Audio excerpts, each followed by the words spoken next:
Hey guys, welcome back. With all the Halo games releasing on PC in chronological order, millions of new players are going to get to experience Halo's story in quite a unique way. A way that very few, if any of us die-hard fans ever got to experience it, in the true canon order.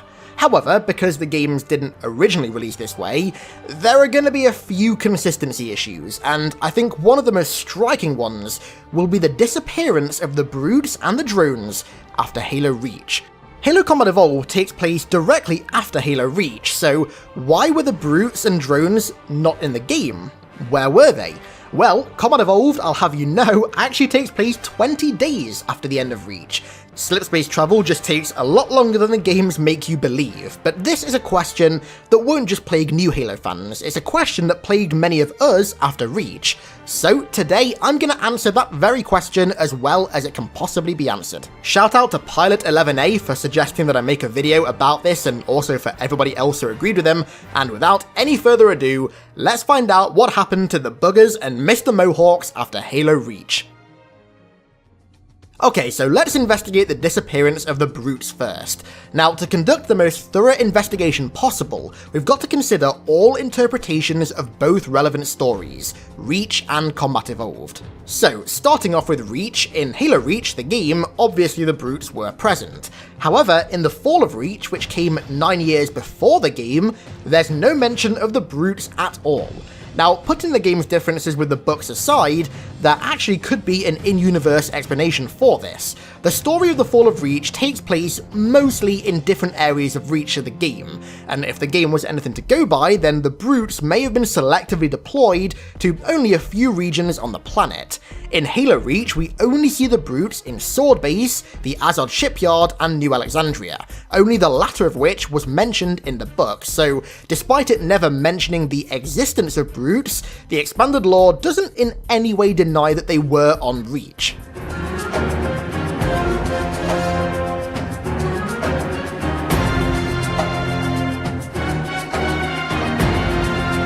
However, that's not the case for Alpha Halo. There are 3 different interpretations of the overall war on Alpha Halo and the events of Combat Evolved. There's Halo CE, the game, Halo the Flood, the novelization of the game, and Halo Fireteam Raven.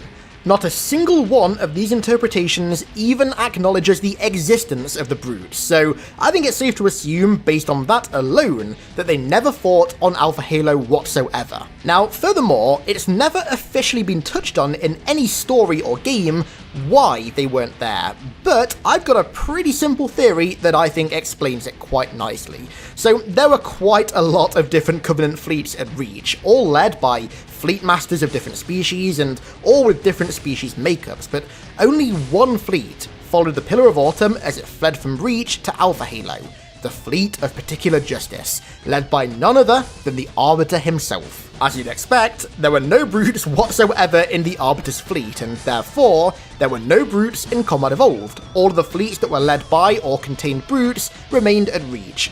Pretty simple.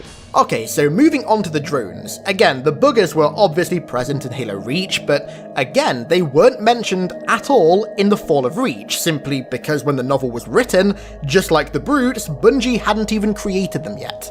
However, things start to get a little weird when we look at the adaptations of CE.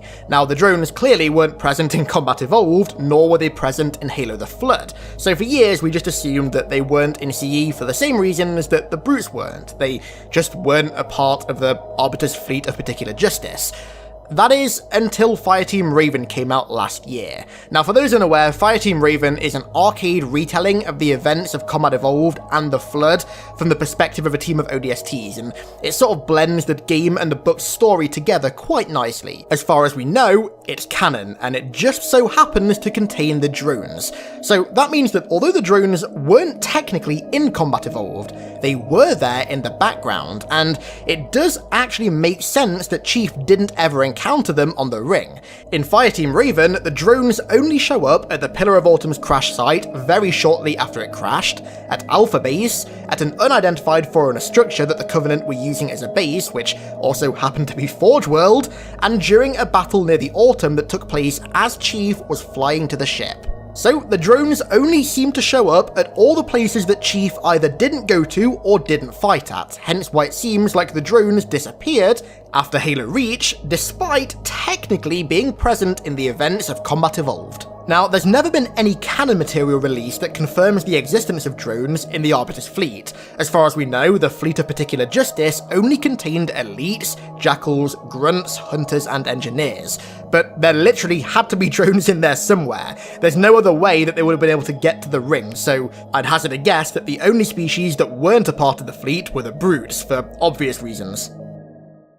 So, to give this topic a nice resolute ending, and of course to also make the video just a little bit longer to feed the YouTube algorithm that we're all slaves to, let's just briefly answer the question of why they both reappear in Halo 2. Well, the answer is fairly simple. The actual reason was because the brutes and drones were new species created by Bungie for Halo 2. However, that doesn't explain why they only showed up where they did. Now, we first saw the drones very early on in Halo 2 in New Mombasa and also on Cairo Station, and that's simply because they were a part of Regret's fleet that jumped the gun and came to Earth too early, the Fleet of Sacred Consecration. However, Chief never encountered the brutes on Earth in Halo 2, nor did he encounter them on Delta Halo either. The first time he does is on High Charity, so when you sort of take everything into account, it kind of seems like they just weren't a part of Regret's fleet. Well, this might not be the case. Regret's invasion of Earth was actually a complete accident. He thought the coordinates they were following would lead them to the Ark, when in fact it was leading them to the portal to the Ark, which they had no idea was located on humanity's homeworld. And so they stumbled upon humanity's strongest defense force, for which they were vastly unprepared to face. This is why Lord Hood sounds like genuinely surprised at the size of the fleet attacking Earth. Something's not right. The fleet that destroyed Reach was 50 times this size.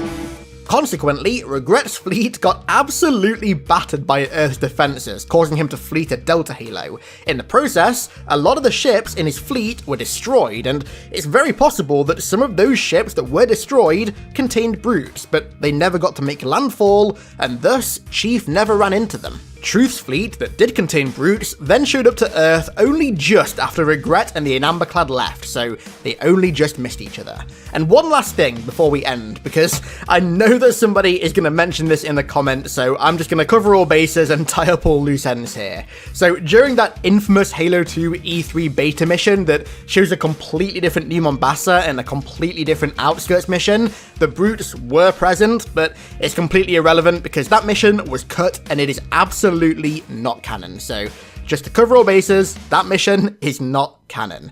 So that should just about cover it all in as much detail as humanly, or I guess as brutally possible, with all the loose ends tied up. If you have something that you'd like to see me make a video on, then please don't forget to leave your ideas down below in the comments, and if you see an idea that you like, then hit that upvote button. I do have quite a few video ideas right now sort of circling in my head, but it's always fun to directly address ideas from you guys, so don't forget to leave them below. So, with all that said, I want to give a big thank you to everybody who supports me over on the good old Patreon, and thank you all so much for watching. I really appreciate it, and I'll catch you in the next one.